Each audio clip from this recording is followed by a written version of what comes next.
ઉત્તરાયણ પર્વ નિમિત્તે દોરીથી થતા અકસ્માતને અટકાવવા માટે સાવલી પોલીસ દ્વારા આગોતરી કાર્યવાહી હાથ ધરવામાં આવી। ઉત્તરાયણ પર્વની ઉજવણી દરમિયાન દોરીથી થતા અકસ્માતોને અટકાવવા માટે સાવલી પોલીસ દ્વારા આગોતરી કાર્યવાહી હાથ ધરવામાં આવી છે। ખાસ કરીને મોટરસાઇકલ ચાલકોની સલામતીને ધ્યાનમાં રાખી સાવલી પોલીસ દ્વારા વાહનો પર સેફટી ગાર્ડ લગાવવાની કામગીરી કરવામાં આવી રહી છે। સાવલીની ગોઠડા ચોકડી પાસે સાવલી પોલીસ સ્ટેશનના પોલીસ ઇન્સ્પેક્ટરની આગેવાની હેઠળ મોટરસાઇકલ પર સેફટી ગાર્ડ લગાવવામાં આવ્યા છે।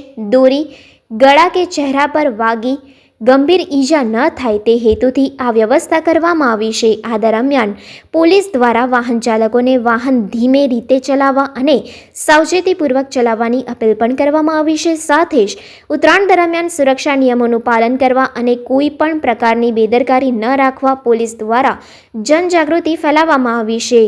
સાવલી પોલીસની આ પહેલને સ્થાનિક લોકો દ્વારા આવકાર મળ્યો છે।